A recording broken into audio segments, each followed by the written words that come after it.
আজকে আমি বানাবো চিকেন স্যান্ডউইচ। তার জন্য আমি নিয়েছি এখানে ব্রেড নিয়েছি, প্রথমে স্যান্ডউইচ ব্রেড।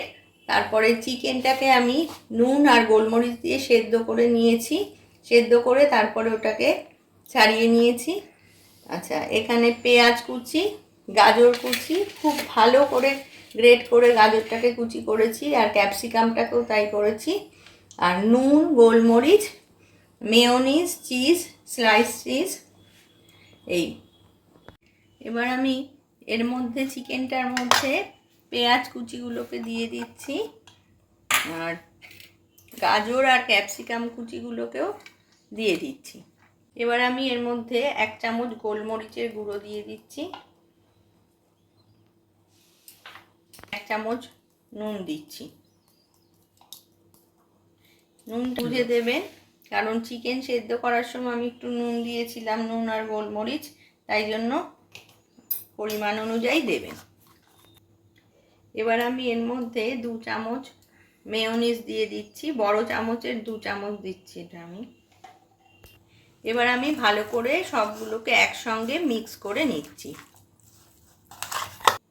এই যে সবাই দেখুন, আমার এবার মাখাটা রেডি হয়ে গেছে, একেবারে ভালো করে মিক্স করা হয়ে গেছে।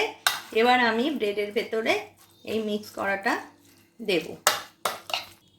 এবার আমি চিজ স্লাইসটাকে এর ভেতরে দিয়ে দিলাম, পাউরুটির ভেতরে দিয়ে তার ওপরে আমি মিক্সচারটাকে দিয়ে দিচ্ছি,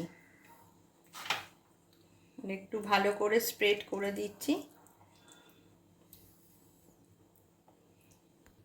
এবার আমি পাউরুটির ওপরে একটু বাটার স্প্রেড করে দিচ্ছি।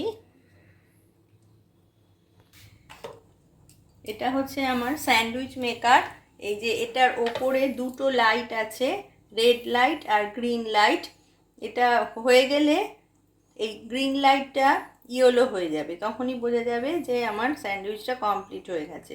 এবার আমি এর ভেতরে, এটা আমার প্রেস্টিজের, এর ভেতরে আমি বাটার দিচ্ছি, এটার মধ্যে বাটার দিয়ে নিচ্ছি। এবার আমি বাটারটাকে এর ভেতরে, টোস্টারে আমি পাউরুটিটা দিয়ে দিয়েছি আর বাটারটাও স্প্রেড করে দিয়েছি নিচে, আবার ওপরেও পাউরুটির ওপরেও বাটারটা দিয়ে দিয়েছি। এবার আমি এটাকে বন্ধ করে দেবো। আমার স্যান্ডউইচ, চিকেন স্যান্ডউইচ একেবারে তৈরি হয়ে গেছে। এবার আমি টোস্টার থেকে স্যান্ডউইচটাকে তুলে নেব। এই যে আমার চিকেন স্যান্ডউইচ একেবারে তৈরি হয়ে গেছে, কি সুন্দর ক্রিস্পি আর ক্রাঞ্চি হয়েছে। আমার চিকেন স্যান্ডউইচ একেবারে রেডি হয়ে গেছে। আমার ভিডিও যদি আপনাদের ভালো লেগে থাকে তাহলে অবশ্যই একটা লাইক করবেন, কমেন্ট করবেন এবং শেয়ার করবেন, আর আমার চ্যানেলটি সাবস্ক্রাইব করবেন। ভালো থাকবেন, সুস্থ থাকবেন, ধন্যবাদ।